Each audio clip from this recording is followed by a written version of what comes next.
We're crippling kids. We're crippling the 17, 18-year-old kids who sign up for these loans, and they get compromised to the point where we have people to this day right now that are getting their Social Security money. Their Social Security money is getting docked because they owe student loans. They're at the end of the road. Joe Rogan, a comedian, a UFC commentator, a podcaster, and an entrepreneur. He has a net worth of $120 million. He's done it all without a college degree, and he sees that the student loan debt crisis is crippling a generation of young adults. Now, let's hear the cold truth about college from the mind and mouth of Joe Rogan. You could escape the loans of credit cards, the debt of mortgages. You could escape a bad business collapsing and owing millions and whatever. You could escape that through bankruptcy. You cannot do that with student loans. It's a corrupt system. You take a child who's trying to learn a trade or trying to learn a profession, and you acquire insane debt that's going to track you and cripple you for the rest of your life. And no matter what happens to you, you owe that money. Dangling the carrot of the $10,000 we gave back in student loan debt forgiveness, that those people are going to have bank accounts.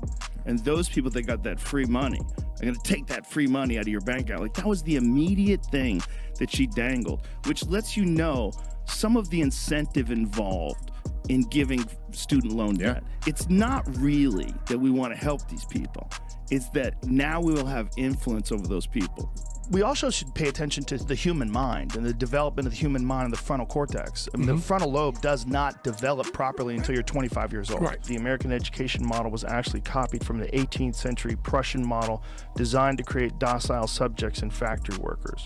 For what it's worth, Prussia was not highly industrialized when Frederick the Great formalized his education system in the late 1700s. Very few places in the world were back then.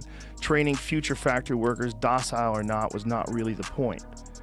Nevertheless, industrialization is often touted as both the model and the rationale for public education system past and present, and by extension, it's part of a narrative that now contends that schools are no longer equipped to address the needs of a post-industrial world. High school is this torturous affair where you're being a square peg they're trying to shove into a round hole, then you get out and then they fly you off to wherever the you're going to go to school, and you go there and you're forced with this overbearing workload of school and then social things. You're trying to figure out what's okay and what's not okay now, where's the safe space, and well, am I allowed to say this, and am I allowed to say that, and what are the new rules now for this new generation, or are we really going to change the world? And then all of a sudden you're out in the world and you realize that money that you spent or that loan that you got is not getting you a job, and you can't get a job, and you're also massively in debt and severely depressed and trying to figure out your future.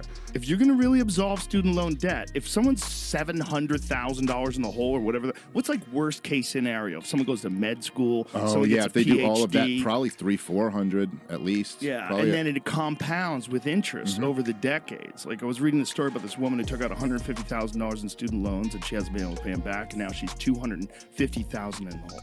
Holy shit, I graduated from university. I'm a man now. I'm a grown up. I have a degree. I'm a woman now. I have a degree. I'm an adult. You could have a nonsense education like me, where you just read things that you're interested in, and then you never get like a real base education. Like, I don't have a degree in anything. I think there's also an issue with people not thinking of education in terms of like that it's a lifetime pursuit. Sure. Yeah. It's not something that you graduate from college and then you're done. We really should be educating ourselves throughout life. Sure.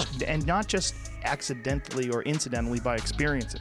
We should do it because there's things that we pursue that are interesting. Yes. And now is one of the greatest times ever to do that because of audiobooks.